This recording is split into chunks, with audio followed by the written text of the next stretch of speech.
Oke, saya ingin berikan kuliah pembukaan dari mata kuliah pengantar ilmu hukum. Ya, ada beberapa buku yang saya jadikan pegangan. Pertama dari bukunya Dr. CST Kansil, ya, yaitu Pengantar Ilmu Hukum dan Tata Hukum Indonesia. Kemudian ada buku lain dari masih ini pengantar ilmu hukum juga, ya, dari Dr. Jenderal Asikin. Kemudian saya juga menggunakan buku ya sebagai untuk meramu adalah pengantar ilmu hukum dari Sujono Dirjo Suswono. Jadi sama semuanya. Kira-kira intinya kurang lebih sama. Nah, saya meramu saja bahan ini. Pertama-tama kalau kita memulai suatu perkuliahan ya, satu pendidikan dari level SMA ya, kemudian perguruan tinggi ya, biasanya dan pada perkuliahan lain juga, bidang-bidang lain selalu dimulai dengan definisi. Ya, itu untuk membuka wawasan bagi mahasiswa. Nah, apa pengertian ilmu hukum itu? Atau apa yang disebut sebagai hukum? Nah, ini berbagai macam definisi, ya. Dan kemudian selalu diawali dengan pendapatnya Van Apeldoorn. Nah, Van Apeldoorn ini mengatakan kurang lebih begini, ya. Jadi dalam bukunya yang ditulis Inleiding tot the Studie van het Nederlandrecht. Jadi terjemahnya kira-kira pengatur hukum. Nah, bahwa menurut Van Apeldoorn adalah tidak mungkin memberikan suatu definisi tentang apakah yang disebut hukum itu. Itu menurut Van Apeldoorn. Nah, definisi hukum menurut Van Apeldoorn adalah sangat sulit dibuat karena tidak mungkin untuk mengadakan yang sesuatu yang dengan kenyataan. Ini begitu kurang lebih ya dibilang. Nah, kemudian kurang lebih sama 200 tahun yang lalu Immanuel Kant pernah menulis ya kurang lebih seperti ini. Masih juga para sarjana hukum mencari-cari suatu definisi tentang hukum. Jadi dia merasa aneh kok masih cari definisi ya kira-kira gitu. Nah, sekarang tentunya tidak semua sependapat dengan Apeldoorn ya atau dengan Immanuel Kant. Ada juga memberikan definisi yang untuk mendapatkan pemahaman yang baik tentang hukum. Misalnya Aristoteles. Ya, Aristoteles mengatakan law that which its community lays down and applies to its own members. Universal law is the law of nature. Nah, itu kira-kira pendapatnya dari siapa namanya? Dari Aristoteles ya. Dari Aristoteles mengatakan demikian. Ya. Nah, kurang lebih dibilang hukum adalah sesuatu yang berbeda daripada sekedar mengatur dan mengekspresikan bentuk dari konstitusi. Hukum berfungsi untuk mengatur tingkah laku para hakim dan putusannya di pengadilan dan untuk menjatuhkan hukuman terhadap pelanggar. Kemudian dia mengatakan, jadi Aristoteles ini menulis buku Curzon ya, atau Jurisprudence ya. Dia katakan hukum merupakan peraturan-peraturan yang teratur dan tersusun baik yang mengikat masyarakat. Hukum hanya sebagai kumpulan peraturan tidak hanya mengikat masyarakat tapi juga hakim. Itu pendapatnya dari Aristoteles. Dan kemudian ada juga pendapat dari Plato ya dalam buku The Republic dikatakan hukum merupakan peraturan-peraturan yang teratur dan tersusun baik yang mengikat masyarakat. Nah, ada pendapat lain dari Thomas Aquinas dalam buku Summa Theologiae. Dia mengatakan hukum adalah suatu aturan atau ukuran dari tindakan-tindakan dalam hal mana manusia dirangsang untuk bertindak atau dikekang untuk tidak bertindak. Nah, pendapat hukum tentang hukum juga datang dari John Locke. Dia mengatakan hukum adalah sesuatu yang ditentukan oleh warga masyarakat pada umumnya tentang tindakan-tindakan mereka untuk menilai, mengadili mana yang merupakan perbuatan jujur, mana yang merupakan perbuatan yang curang. Kira-kira seperti itu ya. Kemudian ada juga pendapat dari John Austin dalam buku Essay on Equality, Law and Education tahun 1790. Austin mengatakan hukum adalah seperangkat perintah baik langsung maupun tidak langsung dari pihak berkuasa kepada warga masyarakat yang merupakan masyarakat politik yang independen di mana otoritasnya merupakan otoritas tertinggi. Itu pendapat. Jadi hukum adalah seperangkat perintah ya menurut Austin. Kemudian ada juga pendapat dari sarjana terkemuka Ankelsen di dalam buku General Theory of Law and State. Dia katakan Hukum adalah suatu perintah yang memaksa terhadap tingkah laku manusia. Hukum adalah kaidah-kaidah primer yang menetapkan sanksi-sanksi. Ada juga penulis kontemporer, Philip Hart, H.L. Hart, dalam buku The Concept of Law. Nah, dia mengatakan hukum adalah prediksi mengenai apa yang diperbuat oleh pengadilan jika memang ada sanksi. Maka hukum adalah norma primer yang menggariskan sanksi itu. Nah, kira-kira itu. Jadi itu pendapat yang dari para sarjana terkemuka. Ya, ada juga yang mendapat dari sarjana masa lampau, ya, seperti Hugo Grotius. Ya, dia katakan hukum adalah aturan tentang tindakan moral yang mewajibkan apa yang benar. Kemudian Thomas Hobbes dalam buku Leviathan dikatakan hukum adalah perintah-perintah dari orang yang memiliki kekuasaan untuk memerintah memaksakan perintah kepadanya. Nah, kira-kira seperti itu ya. Dan kemudian demikian luasnya bermacam-macam ya. Tetapi pada intinya dikatakan begini, hukum adalah perangkat kaidah atau aturan yang tersusun dalam satu sistem yang menentukan apa yang boleh dan apa yang tidak boleh dilakukan oleh manusia sebagai warga masyarakat dalam kehidupan bermasyarakat yang bersumber baik dari masyarakat sendiri maupun dari sumber lain yang diakui berlakunya oleh otoritas tertinggi dan masyarakat tersebut serta benar-benar diberlakukan oleh warga masyarakat tersebut sebagai satu keseluruhan dalam kehidupannya dan jika kaidah tersebut dilanggar akan memberikan kewenangan bagi otoritas tertinggi menjatuhkan sanksi yang sifat eksternal. Nah, itu yang ini ya, yang berbagai macam-macam itu ya, definisi yang sudah disampaikan. Ya. Nah, jadi definisi hukum sebagai pegangan, ya, inilah yang tadi yang sukar ya sudah dikatakan apa itu hukum segala macam. Ya. Kemudian juga apa namanya kira-kira dan kemudian demikian luas ya, pengertian hukum tadi dari beberapa orang, para ahli. Maka Profesor Sulius Kanto akhirnya membuat maknai hukum berbagai macam-macam itu, yaitu adalah hukum dalam arti pengetahuan. Ya, artinya sebagai pengetahuan tersusun secara sistematis atas dasar kekuatan pemikiran. Ya, seperti itu yang menurut Sulius Kanto. Kemudian hukum dalam arti disiplin atau sistem ajaran tentang kenyataan. Ya, itu sistem ajaran tentang kenyataan atau gejala-gejala yang dihadapi. Kemudian hukum adalah dalam arti kaidah atau norma.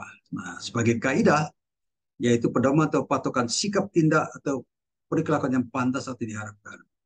Kemudian hukum dalam arti tata hukum atau hukum positif. Kalau hukum positif lawannya bukan hukum negatif ya, itu listrik namanya. Ya. Nah, hukum sebagai tata hukum artinya yakni struktur dan proses perangkat kaidah-kaidah hukum yang berlaku pada suatu waktu dan tempat tertentu sebagai bentuk tertulis, ya, sebagai bentuk tertulis. Kemudian hukum dalam arti putusan pejabat. Nah, artinya pribadi-pribadi merupakan erat dengan penegakan hukum. Kemudian ada juga hukum sebagai putusan penguasa, proses diskresi yang menyangkut. Jadi arti petugas. Jadi kalau misalnya ada posisi lain, ya itu hukum. Ada misalnya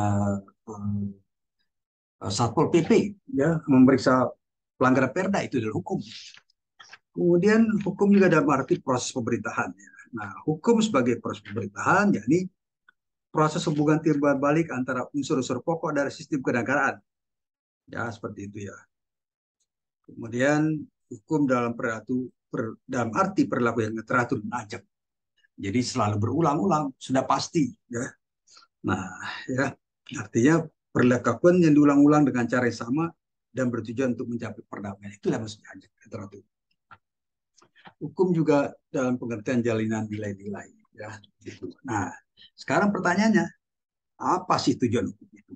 Nah, tujuan hukum itu bersifat universal, di mana-mana sama.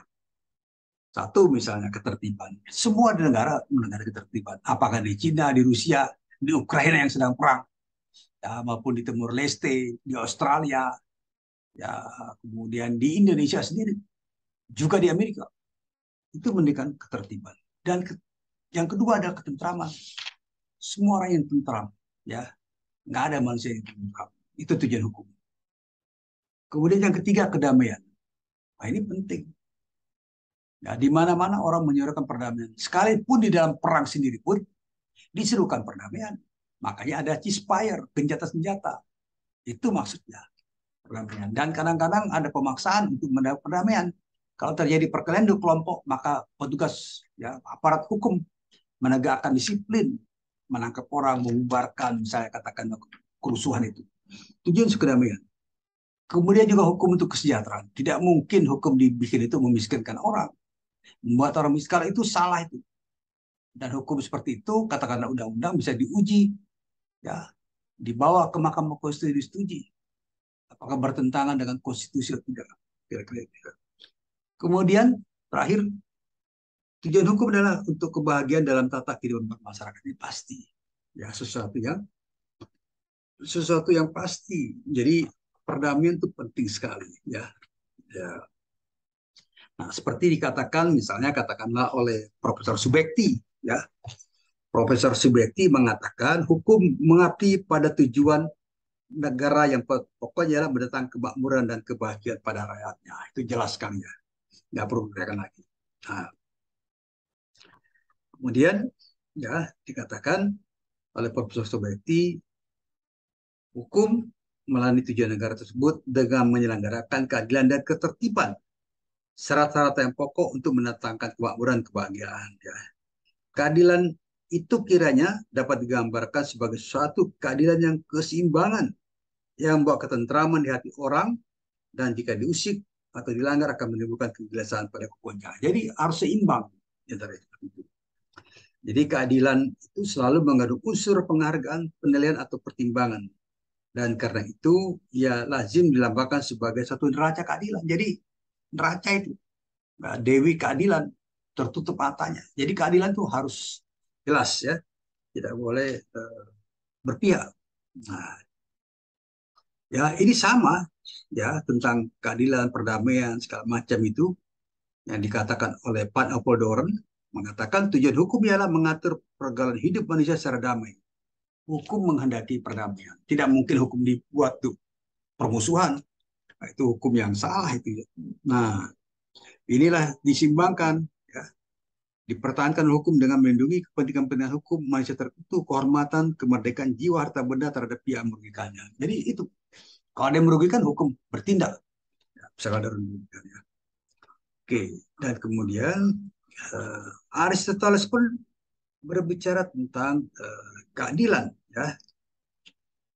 Jadi keadilan itu bukan berarti tiap-tiap orang bagian yang sama, tidak, proporsional. Ya. Dan dalam bukunya Retorika, Aristoteles membedakan dua macam keadilan, yaitu keadilan distributif dan keadilan komutatif. Keadilan distributif adalah keadilan yang memberikan kepada setiap orang jatah menurut jasanya. Jadi pembagian menurut haknya masing-masing. Ia tidak menuntut supaya tiap-tiap orang mendapat bagian yang sama banyaknya, bukan persamaan melainkan kesebandingan. Ya, ya, misalnya ini contoh dari Pan Apollodoran dengan mengutip pasal 5 Undang-Undang Dasar Belanda mengatakan tiap-tiap orang Belanda dapat diangkat untuk tiap-tiap jabatan, maka ini belum berarti bahwa tiap-tiap orang Belanda mempunyai hak yang sama untuk diangkat menjadi menteri misalnya, melainkan bahwa jabatan-jabatan harus diberikan kepada mereka berdasarkan jasa-jasanya dan patut memperolehnya. Jadi proporsional. Ya, kemudian ya ini juga konstitusi kita pasal 7 ayat 2 mengatakan tiap warga berhak atas pekerjaan penghidupan yang layak bagi kemanusiaan. Ya. Kemudian apa itu keadilan komutatif? Ya tadi menurut Aristoteles ya, keadilan komutatif adalah keadilan yang diberikan pada setiap orang sama banyaknya dengan tidak mengingat jasa seorangnya. Ia memegang peranan dalam tukar menukar pada pertukaran barang dan jasa-jasa dalam mana sebaik mungkin ada persamaan antara apa yang dibutuhkan. Jadi diperlihatkan proporsionalitas ya.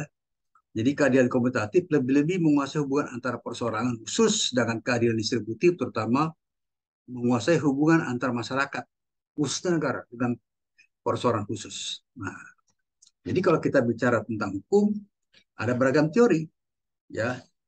Satu yang terkenal juga teori etis yang mengatakan bahwa hukuman itu semata-mata menghendaki keadilan. Ya. Nah, teori ini mengajarkan bahwa isi hukum semata-mata harus ditentukan oleh kesadaran etis kita mengenai apa yang adil dan apa yang tidak adil. Jadi berangkat dari definisi seperti itu, pengertian seperti itu. Ya. Kemudian Jadi itu pendapat. Ada juga dari Bentham, ya, teori utilities, mengatakan Jeremy Bentham dalam bukunya Introduction to the Morals and Legislation berpendapat bahwa hukum bertujuan untuk mewujudkan semata-mata apa yang berbeda bagi orang. Dan karena apa yang berbeda bagi orang yang satu mungkin bukan orang lain. Maka menurut teori utilities, tujuan hukum ialah menjamin adanya kebahagiaan sebanyak-banyaknya pada orang sebanyak-banyaknya. The great happiness for all. Ya, kepastian merupakan hukum bagi seorang merupakan tujuan utama daripada hukum. Nah, jadi pendapat Bentham ini diperhatikan pada hal yang berbeda dan bersifat umum. Nah, seperti itu ya. Dan saya kira itu yang tujuan hukum tadi. Kemudian kita melihat apa itu unsur-unsur hukum. Ya, unsur hukum seperti dari definisi tadi meliputi peraturan mengenai tingkah laku manusia dalam bermasyarakat. Satu. Ya. Kemudian ini penting ya satu ini peraturan. Kemudian peraturan tersebut dibuat oleh badan berwenang. Tidak boleh badan tidak berwenang. Misalnya undang-undang tentang pertanian dibuat oleh Menteri Kehakiman itu nggak benar ya, proporsional seperti itu. Kemudian peraturan itu bersifat umum, secara umum bersifat memaksa. Ya, jadi harus memaksa supaya ditaati. Kemudian sanksi dapat dikenakan bila melanggar sesuai dengan ketentuan peraturan. Jadi bisa diterapkan sanksi bagi pelanggar. Nah, sekarang kemudian dari definisi-definisi tersebut, maka bisa dikatakan ya unsur-unsur hukum adalah bahwa hukum itu berisikan peraturan dalam kehidupan masyarakat. Hukum itu diadakan oleh badan berwenang, yakni badan legislatif dengan persetujuan badan eksekutif. Begitu pula sebaliknya.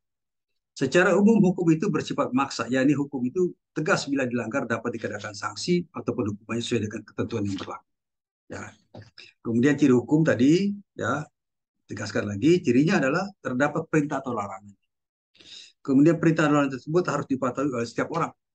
Kira-kira itu yang apa namanya ciri-ciri hukum ya, ciri-ciri hukum. Saya kira sebagai pengantar ya, kuliah pendahuluan, saya kira cukup. Nanti kita lanjutkan dengan apa namanya kuliah-kuliah berikutnya dan buku pegangannya masih sama ya. Kalau menurut saya masih sama ya. Kira-kira begitu ya. Kita lanjutkan dengan kuliah yang lain yang berikutnya.